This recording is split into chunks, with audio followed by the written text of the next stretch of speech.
Hello everyone, welcome to GATE academy plus. मैं हूं वेणुगोपाल शर्मा और मैं आपको पढ़ा रहा हूं फ्लूइड मैकेनिक्स। लास्ट वीडियोस में हमने continuity equations, streamline, path line, streak line, ये सारे टॉपिक्स जो है वो कवर कर लिए हैं। अब हम आगे के जो आने वाले टॉपिक्स हैं that is stream functions and potential functions, ये सब हम पढ़ने वाले हैं। Rotational flow, irrotational flow, vorticity etcetera, ये सारे टॉपिक हम आज डील करने वाले हैं। ओके, तो चलिए स्टार्ट करते हैं आज का वीडियो। हमने जो कंटिन्यूटी इक्वेशन था उसका जनरल फॉर्म देखा हुआ है, ठीक है। जनरल फॉर्म कुछ इस तरह से था, that is del rho by del t plus del by del x rho into u plus del by del y rho into v plus del by del z rho into डब्ल्यू is equal to 0। ये हमने देखा था। Okay, सो इसके फिर हमने जो different cases है वो देखे थे कि अगर ये स्टडी फ्लो होगा, that is for a steady flow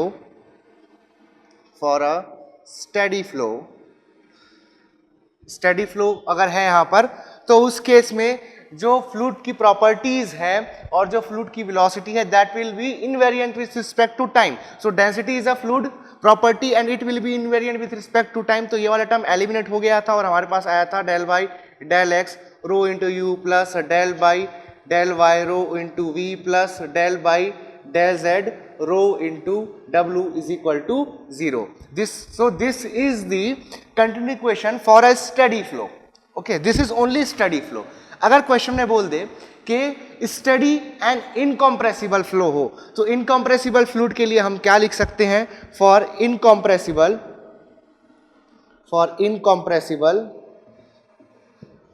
3 dimensional, देखिए यहाँ 3 डायमेंशन है x y z. So incompressible 3 dimensional steady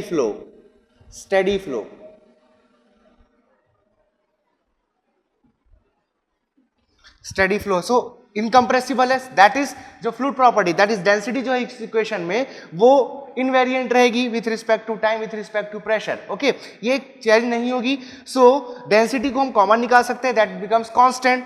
okay, और ये 3 डायमेंशनल और स्टेडी स्टेट है। सो जो ये वाला इक्वेशन था, जनरल इक्वेशन की बात करो, अगर मैं जनरल इक्वेशन में स्टेडी फ्लो की बात जब करता हूं तो टाइम वाला जो फंक्शन है वो हट जाता है, टाइम वाला टर्म जो है वो हट जाता है, ये वाला एलिमिनेट हो जाएगा।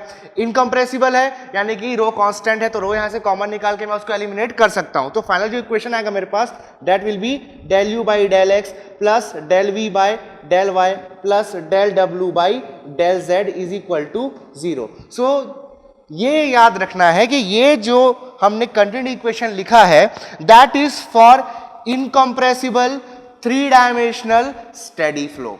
अब यहां से कॉन्सेप्ट ये बनता है कि अगर कोई भी गिवन फंक्शंस, दैट इज जब आपको क्वेश्चन में u, v और w के फंक्शंस दिए होंगे, आपको उसकी इक्वेशंस दी होगी, और वो इक्वेशन अगर इस पर्टिकुलर इक्वेशन को सेटिस्फाई करता है, so that is a possible case of steady 3 dimensional incompressible flow. Okay, similarly for a 2 dimensional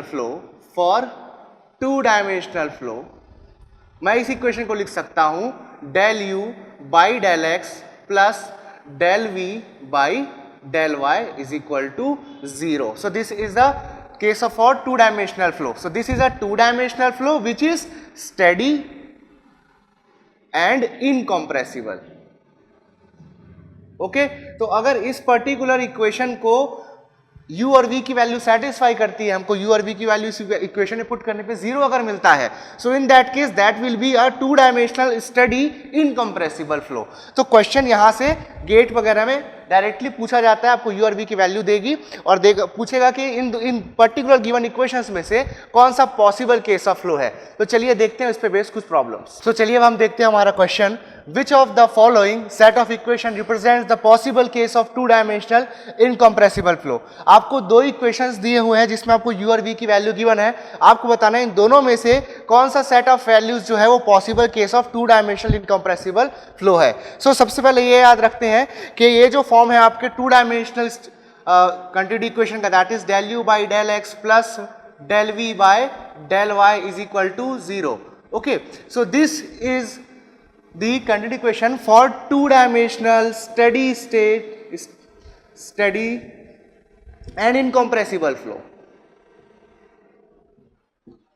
तो अगर u और v की जो वैल्यूज आपको गिवन है वो वैल्यू अगर इस इक्वेशन को सेटिस्फाई करती है, सो इन दैट केस ये जो फ्लो होगा वो 2 डायमेंशनल होगा, स्टेडी फ्लो होगा और इनकम्प्रेसिबल फ्लो होगा। ओके, सो इस तरीके की प्रॉब्लम से कुछ डिफरेंट कॉन्सेप्ट भी ये निकल के आते हैं, जैसे कि आपको कोई क्वेश्चन दे देगा और उसमें आपको स्टेटमेंट्स दे देगा कि इनमें से कौन सा स्टेटमेंट पर्टिकुलर गिवन इक्वेशन के लिए जो u और v की वैल्यू गिवन है क्वेश्चन में, उसके लिए कौन सा स्टेटमेंट करेक्ट है। ओके, तो आपको ये हर एक सिचुएशन याद रखनी है कि कब सिर्फ उसको स्टेडी फ्लो बोलेंगे, कब हम उसको इनकम्प्रेसिबल बोलेंगे और कब उसको हम लोग 2 डायमेंशनल और 3 डायमेंशनल स्टेडी इनकम्प्रेसिबल फ्लो बोलेंगे। तो ये आपको बेहतरीन तरीके से याद रखना है, ठीक है। सो हम यहां पर जो हमारा इक्वेशन है कंटिन्यू इक्वेशन, इसमें u और v की वैल्यू पुट करते हैं। सो फर्स्ट इक्वेशन आपको गिवन है u की value, u is equal to है x plus y and v is x minus y. Okay, so del u by del x, x का differentiation with respect to x will be 1 and partial differentiation of y with respect to x will be 0, so that is 1। Del u by del x आ गया 1। Similarly del v by del y, so partial differential of v with respect to y, x का partial differential with respect to y will be 0, y का partial differential with respect to y will be 1, so del u by del y comes out to be -1। So del u plus del u by del x plus del v by del y, यहां और आपका plus -1 -1 that is 0। So ये जो values है u और v की, ये satisfy कर रही है कंटिन्यू इक्वेशन को। So this is a possible case of 2 dimensional steady incompressible flow. Okay, now second equation जो है आपका, सेकंड इक्वेशन में u और v की वैल्यू गिवन है। सेकंड इक्वेशन में u गिवन है आपको x plus 2y and v आपको गिवन है x square minus y square. So del u by del x आएगा यहां से u का partial differential with respect to x, so this will be 1, 2y का partial differential that will be 0, so that is +1। Okay, then del v by del y, del v by del y करते हैं तो ये है x square का partial differential with respect to y will be 0 minus ये y square का differential that will be -2y। Okay, so यहां से साफ साफ समझ आ रहा है कि del u by del x plus del v by del y is not equal to 0। तो ये जो वैल्यूज हैं u और v की, ये कंटिन्यू इक्वेशन को सेटिस्फाई नहीं कर रही हैं। So this flow is not possible, this flow is not possible, ऐसा कोई भी फ्लो पॉसिबल नहीं हो सकता। This is not a possible case of any flow. तो कभी भी जब आपको कोई भी वैल्यूज दें u v w की, चाहे वो 2 डायमेंशनल हो तो u v w दिया होगा, 3 डायमेंशनल हो तो u v w दिया होगा, 2 डायमेंशनल होगा तो u और v की वैल्यू गिवन होगी। So in any case if you want to check whether the flow is possible और नॉट, तो आपको कुछ नहीं करना है, सिर्फ कंटिन्यू इक्वेशन में u v w की वैल्यूज को पुट करना है। सो चलिए अब देखते हैं हम लोग पोटेंशियल फंक्शन। तो पोटेंशियल फंक्शन को समझने से पहले जो एक पूरी ब्रीफिंग है इस vector approach of fluid mechanics का, उसको हम लोग एक ब्रीफ टाइम में समझते हैं, ठीक है। तो देखिए ये क्या होता है और कैसे ये एग्जिस्टेंस में आता है, इसको सबसे पहले समझना जरूरी है। तो समझिए कि एक कोई वेक्टर फील्ड है, ओके, वेक्टर फील्ड अगर कंजर्वेटिव होगी, so in that case, okay, अगर वेक्टर फील्ड कंजर्वेटिव है, सो इन दैट केस किसी वेक्टर v यहां पर मैं वेलोसिटी को रिप्रेजेंट कर रहा हूं, सो अगर वेक्टर v यानी कि वेलोसिटी फील्ड जो है ना, दैट इज कंजर्वेटिव, अगर वो कंजर्वेटिव है, सो इन दैट केस इस वेलोसिटी वेक्टर को मैं किसी स्केलर फंक्शन के ग्रेडियंट के टर्म्स में लिख सकता हूं। सो if a velocity vector field is conservative, then the velocity vector will be equal to gradient of a scalar function. So this scalar function is nothing but the potential function. Okay, तो इस तरह से जो potential function है वो existence में आता है फॉर अ कंजर्वेटिव फील्ड। तो ये सबसे बड़ी इंपॉर्टेंट चीज है, potential function exist for a conservative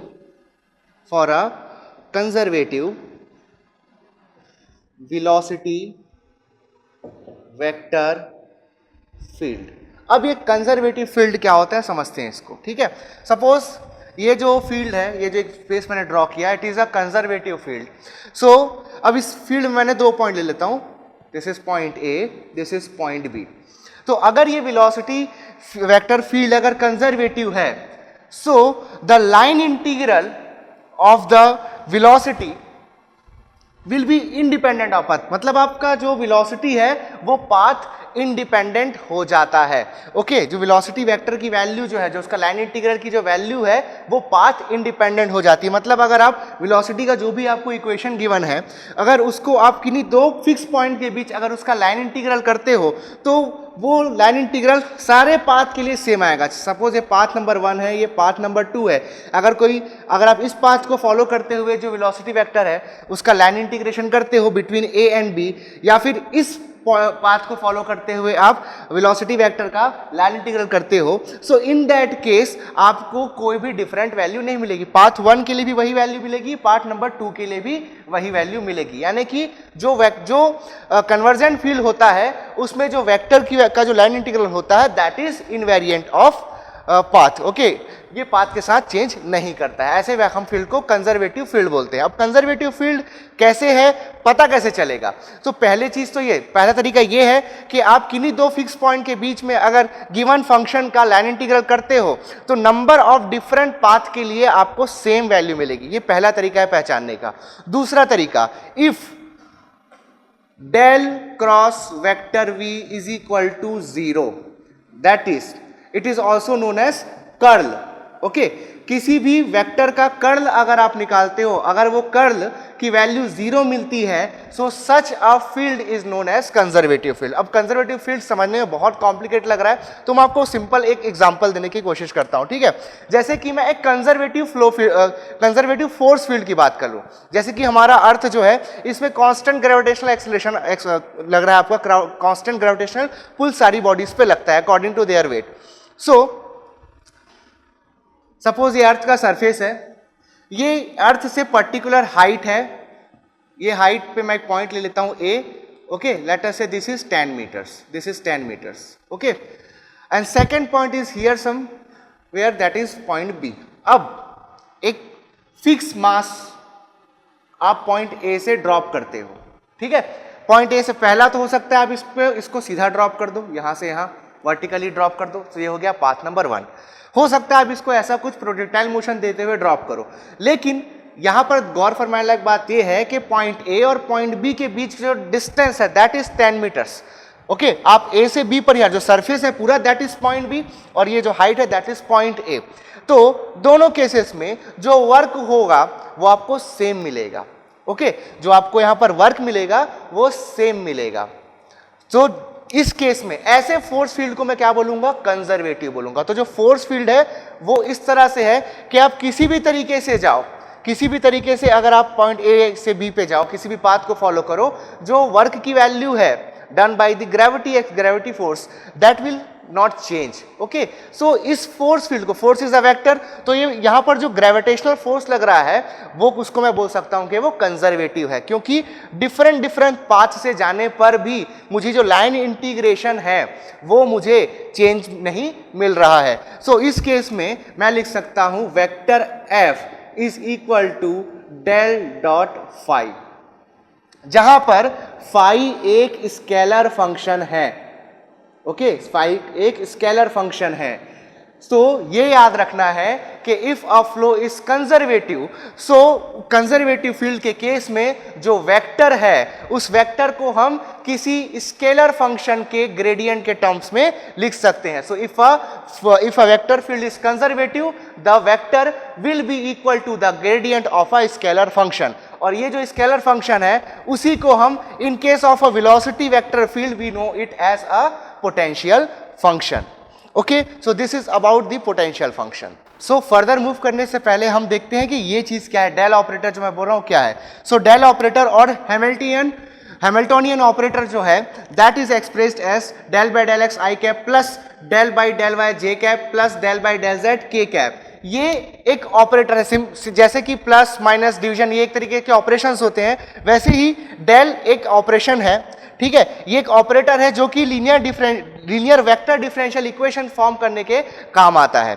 अब ये जो डेल है, अब इसमें है i cap, j cap, k cap, तो यहां कंफ्यूजन हो सकता है कि कोई एक वेक्टर क्वांटिटी है, but del is not a vector quantity, del is not a vector. ना तो इसका मैग्नीट्यूड होता है, it neither has magnitude nor direction, ना तो इसमें मैग्नीट्यूड होता है, ना ये डायरेक्शन रखता है अपना कोई, ठीक है। तो ये सिंपल एक ऑपरेटर है जिसको हम लोगों को यूज करना है, ठीक। सो अब जैसे कि मैं बात कर रहा हूं पोटेंशियल फंक्शन की, तो वापस हम अपने टॉपिक पे आते हैं। So first of all potential function exist करता है if a velocity field is conservative, that is curl of vector v, that is del cross vector v is equal to 0 जब होगा, तो उस केस में फाई एग्जिस्ट करता है। Okay, उस केस में फाई एग्जिस्ट करता है। अब फाई को और सिंपल भाषा में हम कैसे डिफाइन कर सकते हैं? सो फाई जो है, फाई ये स्पेस कोऑर्डिनेट्स और टाइम का फंक्शन होता है। Okay, so phi is the function of space coordinates यानी कि x y z and time that is t, ये स्पेस कोऑर्डिनेट और टाइम का फंक्शन होता है। अब ये कुछ इस तरीके का फंक्शन होता है कि इसका निगेटिव डिफरेंशियल, इसका जो निगेटिव डेरिवेटिव है, ओके, वो उस पर्टिकुलर डायरेक्शन में, इसका जो निगेटिव डेरिवेटिव है, अब डेरिवेटिव किसके रिस्पेक्ट में निकालेंगे? जो डेरिवेटिव है वो किसी पर्टिकुलर डायरेक्शन के अलोंग निकालेंगे, that is del x, del y, del z, ये हम निकालेंगे। सो जो इसका निगेटिव डेरिवेटिव होता है वो उस पर्टिकुलर डायरेक्शन में वेलोसिटी की वैल्यू देता है, यानी कि minus, that is negative derivative of potential function, that is del phi by del x will give the velocity along the x direction velocity u. Similarly, negative derivative of potential function along y direction, that is del minus of del phi by del y will give the velocity along y direction. Similarly, w, that is minus del phi by del z, negative derivative of potential function along z direction will give the velocity along z direction. तो यहां से हम definition लिखते हैं potential function की, that is it is function of space and time in a given plane such that its negative derivative with respect to space gives the velocity component along that direction. Okay, so this is the potential function. So हमने जो potential function है उसके जो फॉर्मूले हैं और उसके जो डेफिनेशन है वो हमने देख लिया। अब उसके बारे में कुछ हम और इन्फॉर्मेशन देखते हैं जो कि कॉम्पिटिटिव एग्जाम्स के हिसाब से बहुत इंपॉर्टेंट है। सो मैंने बताया जो पोटेंशियल फंक्शन है वो सिर्फ तब एग्जिस्ट करता है जब वेलोसिटी फील्ड जो है वो कंजर्वेटिव है। कंजर्वेटिव का मतलब मैंने बता चुका है, that is del cross vector v is equal to 0। अब ये देखना है कि ये क्या चीज है। जो डेल क्रॉस वेक्टर v है that is the cross product of del and v, इसको हम कर्ल ऑफ वेक्टर v भी बोलते हैं, कर्ल ऑफ वेक्टर v। इसको ऐसे लिख सकते हैं डेल क्रॉस वेक्टर v, इसका एक्सप्रेशन होता है आई कैप, डिटरमिनेंट के फॉर्म में इसको सॉल्व करते हैं, i cap j cap k cap del by del x del by del y del by del z u v and w। इस determinant को अगर हम सॉल्व करते हैं तो हमको डेल क्रॉस वेक्टर v की वैल्यू मिल जाती है। अब ये देखते हैं कि ये जो डेल क्रॉस वेक्टर v है it is also known as vorticity, it is also known as vorticity. बहुत ही इंपॉर्टेंट चीज है ये वोटिसिटी। अब ये वोटिसिटी क्या बताता है? वोटिसिटी जो उसका रोटेशनल बिहेवियर है, किन्हीं दो एडजेसेंट फ्लूइड पार्टिकल्स का जो रोटेशन है उसको बताने वाली चीज है वोटिसिटी। ठीक है, किन्हीं दो फ्लूइड पार्टिकल्स के बीच जो रिलेटिव मोशन हो रहा है, जो रोटेशनल मोशन हो रहा है, with respect to each other, that is a relative motion, उसके बारे में बताता है वोटिसिटी। सपोज मैं दो पार्टिकल्स लूं, this is first particle, this is second particle, okay, ये दोनों रोटेट हो रहे हैं किसी पर्टिकुलर एक्सिस के अबाउट, ओके। सो इन दोनों के बीच रिलेटिव मोशन हो रहा है। देखिए अगर मैं इस पर्टिकुलर पार्टिकल के सरफेस पर टेंजेंट डालूं तो इसका जो वेलोसिटी है उसका डायरेक्शन इस तरफ आएगा। सिमिलरली इसी पर्टिकुलर लोकेशन पे इस पर्टिकुलर पार्टिकल का जो वेलोसिटी है उसका डायरेक्शन इस तरफ आएगा, ओके। मतलब इस पर्टिकुलर लोकेशन पे, इस पर्टिकुलर पॉइंट की बात करूं, इस पर्टिकुलर लेयर की मैं बात करूं तो इस पर्टिकुलर लेयर पे जो फ्लूइड पार्टिकल्स है, दो एडजेसेंट फ्लूइड पार्टिकल्स, उनके जो रिलेटिव वेलोसिटी है वो एक दूसरे उनकी जो वेलोसिटी वो एक दूसरे के अगेंस्ट है, ओके। सो अगर दोनों की का जो एंगुलर वेलोसिटी है, मतलब जिस एक्सिस के अबाउट ये दोनों स्पिन कर रहे हैं, उस स्पिनिंग की जो वेलोसिटी है that is the angular velocity omega radian पर सेकेंड है, ओके। दोनों की वेलोसिटी सेम है। सो इन दैट केस मैं देख सकता हूं इधर जो ये जा रहा है वेलोसिटी, ये इस तरफ जो जा रहा है that is v equal to omega r, it is also v equal to omega r, तो दोनों एक दूसरे के अपोजिट हैं। तो अगर मैं वोटिसिटी और एंगुलर वेलोसिटी के बीच में रिलेशन एक ड्रॉ करना चाहूं, सो वोटिसिटी आ जाएगी यहां पर 2 इंटू ओमेगा, 2 इंटू ओमेगा, दोनों एक दूसरे के अपोजिट हैं, दोनों को जो ओमेगास का जो डायरेक्शन है that is opposite to each other. तो मैं एक सिंपल एक कॉमन सेंस से यहां पर रिलेशन ड्रॉ कर सकता हूं, that is vorticity is equal to 2 into omega. Vorticity को मैं कैपिटल ओमेगा से डिनोट करता हूं, ओके, और जो रोटेशन है उसको मैं ओमेगा से डिनोट करता हूं, जो एंगुलर वेलोसिटी है उसको ओमेगा से डिनोट करता हूं यहां पर मैं। सो मैं एंगुलर वेलोसिटी ओमेगा लिख सकता हूं half of capital omega, that is rotation component is equal to half of vorticity. ये बहुत ही इंपॉर्टेंट कंक्लूजन है, दैट इज, फिर से इसको मैं लिख के देता हूं एक बार आपको, कि रोटेशनल कंपोनेंट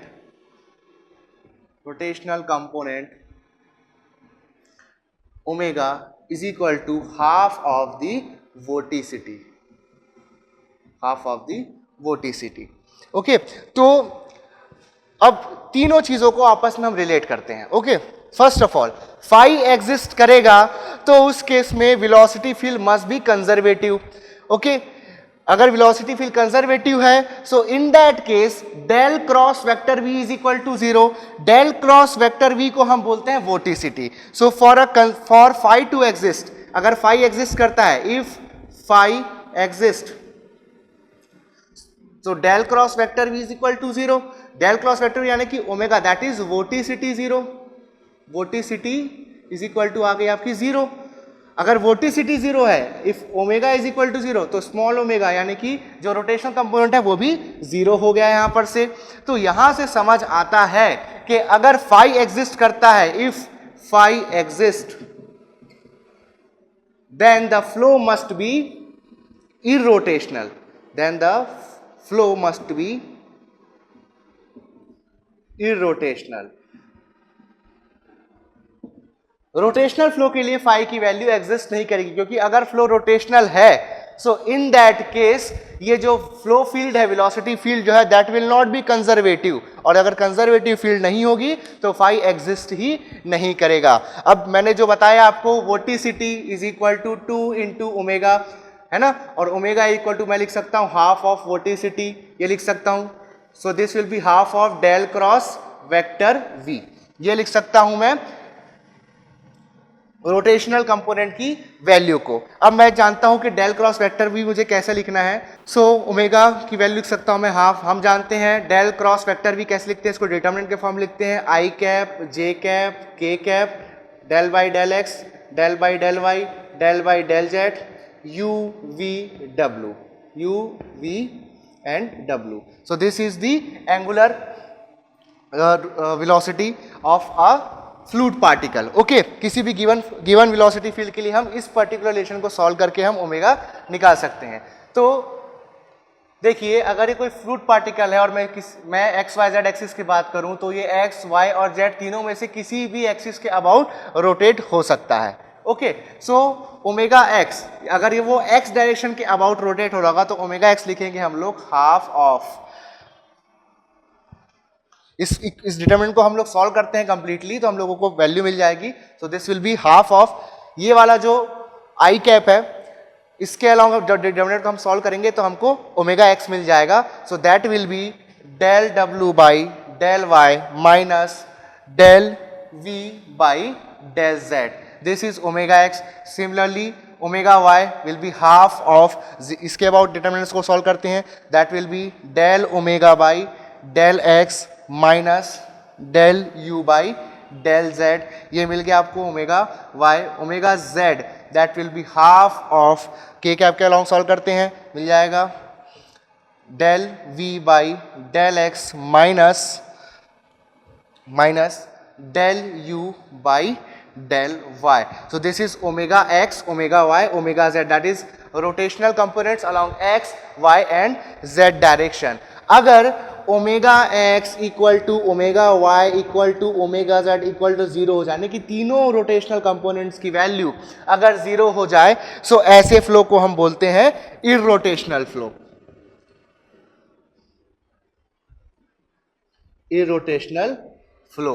ओके, तो और ये हम लोगों को एग्जाम में डेफिनेटली पूछता है, आपको क्वेश्चंस दे देगा, बोलेगा कि क्या ये फ्लो रोटेशनल है या फिर ये फ्लो इररोटेशनल है. सो इस केस में आपको ये इक्वेशन सॉल्व करके आप उसको चेक कर सकते हैं कि फ्लो रोटेशनल है या इररोटेशनल है. ओके, सो हमने देखा that is u is equal to minus del phi by del x, v हो सकता है minus del phi by del y, w हो सकता है minus del phi by del z के. यानी कि negative derivative of the velocity potential with respect to the space coordinate gives the velocity along that direction. ये हमको पता है. अब हम जानते हैं कि कंटिन्यूटी इक्वेशन होता है, कंटिन्यूटी इक्वेशन होता है 3 डायमेंशन के लिए del u by del x plus del v by del y plus del डब्ल्यू by del z is equal to 0.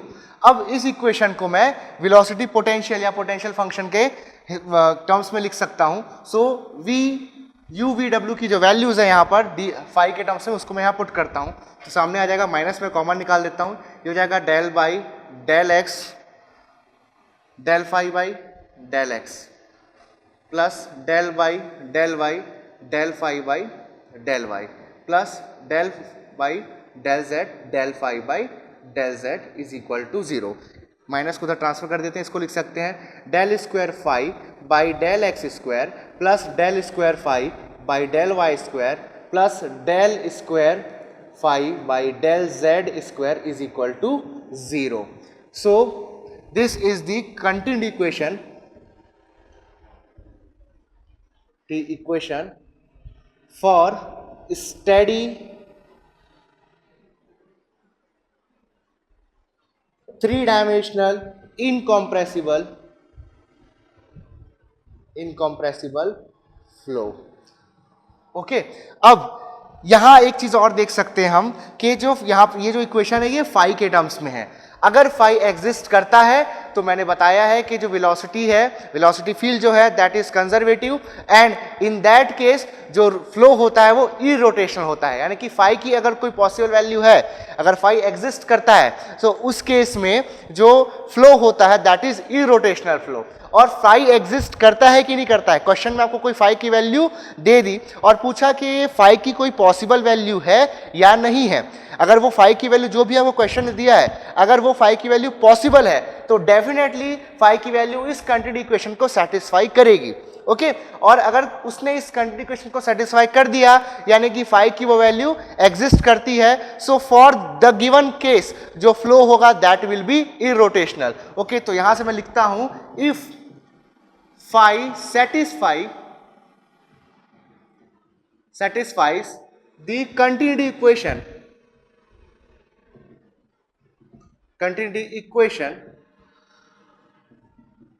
flow field is irrotational.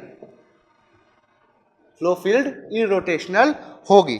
सो मैंने बताया था कि डेल ऑपरेटर के टर्म्स में जो कंटिन्यूटी इक्वेशन है उसको मैं लिख सकता हूं del dot vector v is equal to 0. ये लिख सकता हूं मैं, है ना. डेल ऑपरेटर जो होता है, डेल ऑपरेटर की वैल्यू होती है del by del x i cap plus del by del y j cap plus del by del z k cap into vector v letter से u i cap plus v j cap plus डब्लू k cap, ये है यहाँ पर। तो इसको solve करने पे आपको मिल जाएगा del by del x u plus del v by del y plus del डब्लू by del z is equal to 0। So this is the continue equation. So continue equation को मैं डेल ऑपरेटर के terms में कुछ इस तरह से लिख सकता हूँ, that is del dot vector v is equal to 0। अब देखते हैं कि डेल डॉट डेल ये क्या होता है। डेल डॉट डेल यानी कि del square, del dot del को मैं डेल स्क्वायर लिख सकता हूँ। ये क्या होगा? सो डेल की वैल्यू होती है del by del x i cap plus del by del y j cap plus del by del z k cap into that is a dot product del by del x i cap plus del by del y j cap plus del by del z k cap. तो dot product करेंगे इसका, so ये आ जाएगा del square x del square by del x square plus del square by del y square plus del square by del z square. So this becomes the value of del square. Okay, so अब देखते हैं ये हमने क्यों देखा। देखिए ये जो इक्वेशन आया है that is the current equation in terms of the velocity potential, उसको मैं डेल ऑपरेटर के टर्म में लिख सकता हूं यहां से, that is del square phi is equal to 0. So this is the continuity equation. Now जो del dot del that is del square जो है इसको बोलते हैं लैप्लासियन ऑपरेटर, इसको बोलते हैं लैप्लासियन ऑपरेटर। और इसको यूज करते हुए जो इक्वेशन हमने फॉर्म किया है that is called Laplace equation, Laplace equation. So definitely ये याद रखना है आपको कि जो फाई की वैल्यू होती है, if phi possible velocity field को, पॉसिबल केस ऑफ फ्लो का अगर रिप्रेजेंट कर रहा है, so phi must satisfy the Laplace equation, that is the potential function, the potential function must satisfy Laplace equation, Laplace equation. और अगर phi Laplace equation को satisfy करता है that is del square phi is equal to अगर 0 मिल रहा है, so that is a irrotational flow. सो अब देखते हैं हम हमारा next topic that is equipotential line. Equipotential line किन लाइन को कहते हैं वो समझते हैं। इक्विपोटेंशियल लाइन एक ऐसी इमेजिनरी लाइन होती है जो उन पॉइंट्स को ज्वाइन करती है जिन पॉइंट्स पे फाई की यानी कि पोटेंशियल फंक्शन की वैल्यू सेम होती है। Okay, so equipotential line is a line joining the points having same value of potential functions. Okay, so equipotential line के along जो phi होता है that is phi is function of x y. Okay, phi जो होता है that is constant along a equipotential line. जो potential function है उसकी वैल्यू constant होती है equipotential line के along. So equipotential line is a line joining points having same value of potential function. Okay, so suppose this is a b c d, there are 4 points और ये जो line है अगर मैं इसको बोलूं कि ये इक्विपोटेंशियल लाइन है, सो a b c d ये चारों पॉइंट्स में जो फाई की वैल्यू है वो सेम होगी। Okay, so phi is constant along equipotential line. Okay, तो चलिए देखता हूं मैं कि if phi is function of x and y, तो देखते हैं what will be the change in potential function. So d phi will be written as del phi by del x into d x plus del phi by del y into d y. This will be change in the velocity potential or the potential function. Okay, now मैं कह रहा हूं कि जो phi की value है that is constant along the equipotential line. Okay, तो चलिए इस इक्वेशन को देखते हैं हम। तो यहाँ del phi by del x जो होता है, del phi by del x जो है that is minus u and del phi by del y is minus v. So हम लिख सकते हैं d phi is equal to minus u into dx minus v into dy. So this is the change in velocity potential in terms of u and v. Now जो phi है it will remain constant along equipotential line. So लिख सकता हूं मैं for an equipotential line d phi will be equal to 0, यानी कि जब constant है वो तो डेफिनेटली जो चेंज इन पोटेंशियल फंक्शन होगा वो 0 होना चाहिए. सो इस इक्वेशन को मैं 0 के इक्वेट करता हूं. So minus u d x minus v d y is equal to 0, ये आ गया. सो ये हो गया minus v d y is equal to u d x. So d y by d x is equal to minus u by v. So this is the equation representing the slope of equipotential line. Okay, so equipotential line I think आपको समझ आ गया होगा कि ये एक ऐसी line होती है जो उन पॉइंट्स को ज्वाइन करती है जिन पे फाई की वैल्यू इक्वल होती है. अब देखते हैं बहुत important topic, that is stream function. Stream functions को हम साई से डिनोट करते हैं, साई का सिंबल है. ये फंक्शन क्या होता है देखते हैं. This function is defined as function of space and time such that it always satisfies the continuity equation. ये एक ऐसा फंक्शन होता है स्पेस एंड टाइम का जो कि हमेशा जो कंटिन्यूटी इक्वेशन है उसको सेटिस्फाई करता है. ठीक है, यहाँ तक तो क्लियर हो गया. लेकिन ये ड्रॉ कैसे होता है, ये इक्वेशन हम बनाते कैसे हैं, तो चलिए समझते हैं कि ये स्ट्रीम फंक्शन फिजिकली क्या ऐसा होता है, कहाँ से आता है. तो सपोज किसी फ्लो में दो स्ट्रीम लाइन है. ओके, ये स्ट्रीम लाइन नंबर ए है, ये स्ट्रीम लाइन नंबर बी है. अब जब मैं ए से बी की तरफ जाऊंगा, ओके, सपोज जो मैं अपना यहां पर सपोज कोई पैसेज है बोलूं, ए से बी के बीच एक पैसेज है, दो स्ट्रीम लाइन है ए और बी, उसके बीच में एक पैसेज है. अब मैं एक सेक्शन लेता हूं parallel to these stream lines. Okay, A से बी, ए के और बी के पैरेलल मैं एक प्लेन लेता हूं. अब जैसे जैसे मैं ये प्लेन को ए से बी की तरफ बढ़ाते जाऊंगा वैसे वैसे जो पैसेज है वो ब्रॉड होता जाएगा. फाइनली जो पैसेज है वो ए से बी के बीच जितनी स्पेस है उसके बराबर हो जाएगा. ओके, सो सपोज इसमें ए से बी के बीच फ्लूइड फ्लो हो रहा है ना, ए से बी के बीच फ्लूइड फ्लो हो रहा है. तो जैसे जैसे मैं ए से बी की तरफ जा रहा हूं तो किसी पर्टिकुलर रिलेशन को फॉलो करते हुए जो रेट ऑफ फ्लूइड फ्लो है, that is rate of discharge है, वो चेंज हो रहा है.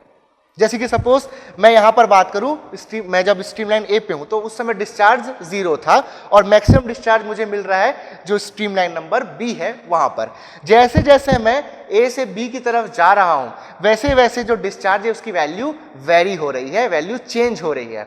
अब वो जो वैल्यू में आया हुआ चेंज है वो जिस इक्वेशन के अकॉर्डिंग हो रहा है, जिस फंक्शन के अकॉर्डिंग हो रहा है, जिस रिलेशन को वो फॉलो कर रहा है, मतलब ए से मूव की गई डिस्टेंस और डिस्चार्ज के बीच में एक रिलेशन होगा. ये जो डिस्टेंस है इसका एक पर्टिकुलर कोऑर्डिनेट होगा, that is space coordinate x y z. So ये जो डिस्टेंस है या जो स्पेस कोऑर्डिनेट है उसके बीच और रेट ऑफ डिस्चार्ज के बीच एक रिलेशन ड्रॉ होगा, एक फंक्शन ड्रॉ होगा. ठीक है, and that function is called stream function. Stream function वो फंक्शन होता है जो किसी स्ट्रीम लाइन या किन्हीं दो स्ट्रीम लाइंस के बीच या किसी फ्लो फील्ड में फिक्स दो पॉइंट्स के बीच जब हम एक पॉइंट से दूसरे पॉइंट के बीच में मूव करते हैं तो जो डिस्चार्ज होगा या मास फ्लो रेट होगा स्ट्रीम लाइंस के अलोंग, उसमें क्या चेंजेस होगा, उसमें किस रिलेशन के करस्पॉन्डिंग, किस रिलेशन के अकॉर्डिंग चेंजेस होगा वो बताता है. वो जो रिलेशन है, जैसे सपोज मैंने कोई रिलेशन ड्रॉ किया एक्स वाई के टर्म्स में इस rate change in rate of discharge के, है ना, तो वो जो रिलेशन है that is the stream function. I think आपको क्लियर हुआ होगा कि स्ट्रीम फंक्शन क्या है. ठीक है, सो स्ट्रीम फंक्शन जो होता है वो हमेशा कंटिन्यूटी इक्वेशन को सेटिस्फाई करता है. सो अगर साई स्ट्रीम फंक्शन की वैल्यू है, सो जो u होगा that is the x component of velocity will be minus of del psi by del y and the y component of velocity that is v will be equal to del psi by del x. और ये हमेशा continuity equation को satisfy करते हैं. चलिए एक बार check करते हैं. कंटिन्यूटी इक्वेशन होता है आपका del u by del x plus del v by del y is equal to 0 for a two dimensional flow. तो यहाँ पर मैं रखता हूँ साई u की value in terms of psi, तो जाएगा del by del x. u होता है आपका minus del psi by del y plus del by del y. v की वैल्यू हो गई आपकी del psi by del x. Okay, so ये हो गया del square psi upon del x into del y, सामने माइनस रहेगा इसमें, plus del square psi upon del x into del y, दोनों दूसरे से कैंसिल आउट हो गए, फाइनली आ गया 0। सो डेफिनेटली यहां से प्रूफ होता है कि साई की वैल्यू जो होती है वो हमेशा कैंडिडेट इक्वेशन को सेटिस्फाई करती है।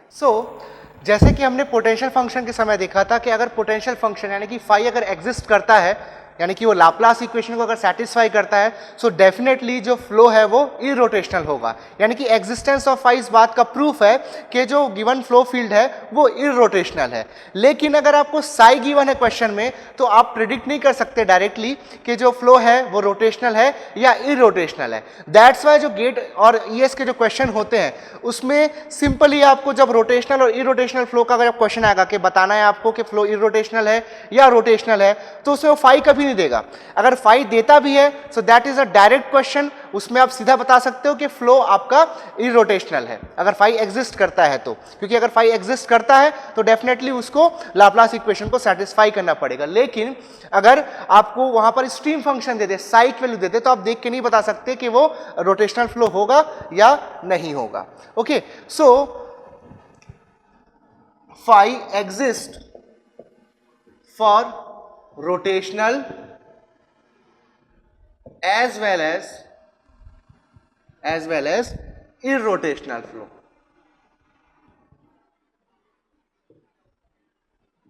फाई जो होगा वो रोटेशनल फ्लो के लिए भी एग्जिस्ट करेगा और इरोटेशनल फ्लो के लिए भी एग्जिस्ट करेगा। ओके, अब अगर del square psi is equal to 0, अगर del that is Laplace equation को ये सेटिस्फाई किया, del square psi is equal to 0 आया, सो ये होगा आपका इरोटेशनल फ्लो, इरोटेशनल फ्लो का केस होगा। Okay, but if del square psi is not equal to 0, if del square psi is not equal to 0, कोई उसकी value आ रही finite, so that is a rotational flow. अब इसमें और इसमें क्या डिफरेंस है, इसको थोड़ा सा समझते हैं। अगर del square psi is not equal to 0 आता है तो ऐसा नहीं बोल सकते कि फ्लो वहां पर रोटेशनल होगा ना। अगर del square psi is not equal to 0 है तो वो फ्लो फील्ड पॉसिबल ही नहीं है, that is not a possible case of fluid flow. लेकिन del square psi is not equal to 0 आ रहा है तो हम बोल सकते हैं कि या ये जो फ्लो है दैट इज रोटेशनल फ्लो। तो ये दोनों में डिफरेंस है। Del square phi is not equal to 0 होने का मतलब ये है कि वो फ्लो फील्ड पॉसिबल ही नहीं है।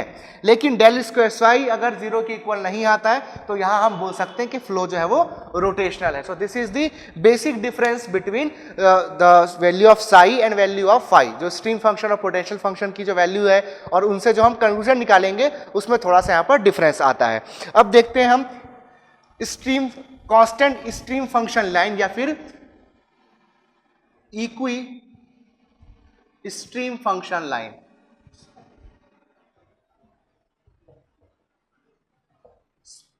तो देखो ऐसे लाइंस जिसके अलोंग साई की वैल्यू कांस्टेंट होती है उसे हम इक्वी स्ट्रीम फंक्शन लाइन कहते हैं, या फिर इसको सिंपल हम लोग स्ट्रीम लाइन भी बोल सकते हैं। किसी सिंगल स्ट्रीम लाइन के अलोंग जो साई की वैल्यू होती है वो कांस्टेंट होती है। ठीक है, हर एक पर्टिकुलर स्ट्रीम लाइन के लिए को हम एक पर्टिकुलर स्ट्रीम फंक्शन से डिनोट कर सकते हैं। अगर ये दो स्ट्रीम लाइंस है तो इसके लिए स्ट्रीम फंक्शन होगा साई 1, इसके लिए होगा साई 2, और इस स्ट्रीम लाइन के अलोंग सारे पॉइंट्स पे साई 1 की वैल्यू कांस्टेंट होगी, स्ट्रीम लाइन के अलोंग जो साई 2 की वैल्यू है वो कांस्टेंट रहेगी। सो इसको बोलते हैं हम equi stream function line, that is nothing but the stream line. So इसके लिए बोल सकता हूं psi is constant, that is d psi equal to 0 और साई इक्वल टू कांस्टेंट।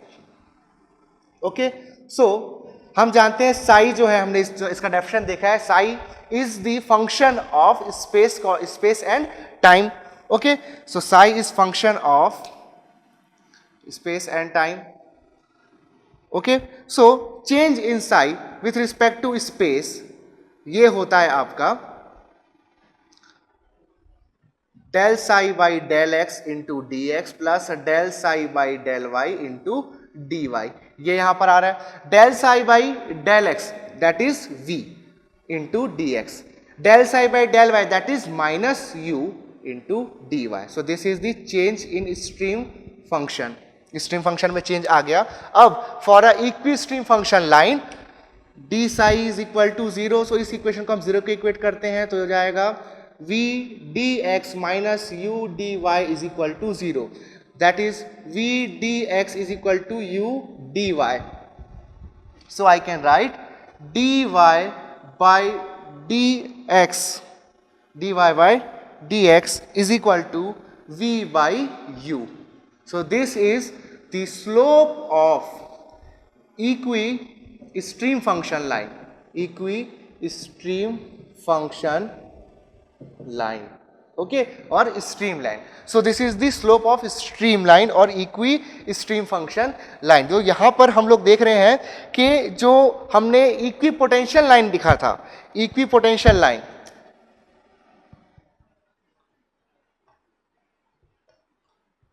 उसका स्लोप जो था dy by dx that was minus u by v और यहां पर है plus v by u. So यहां से कंक्लूजन निकलता है कि जो इक्विपोटेंशियल लाइन है that is phi is equal to constant equipotential line और जो constant stream function line that is stream line जो होती है वो दोनों एक दूसरे को 90 डिग्री पे इंटरसेक्ट करते हैं. Okay, so the equipotential line and equistream function line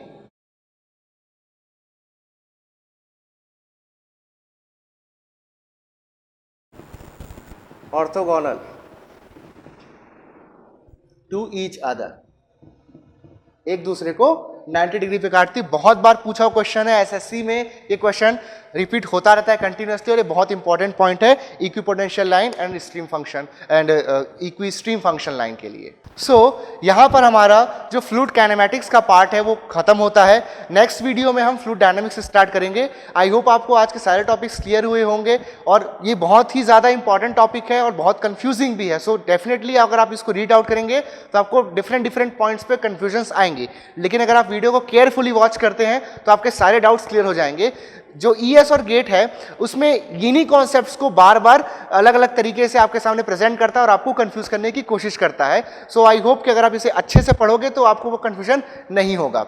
अगर आपको आज के वीडियो से रिलेटेड कोई भी डाउट है तो आप नीचे कमेंट सेक्शन में अपने डाउट्स को डाल सकते हैं. हम कोशिश करेंगे कि मीन टाइम में उस डाउट को हम क्लियर कर सके. मेरे और मेरे गेट एकेडमी प्लस टीम की तरफ से आप सभी को थैंक यू.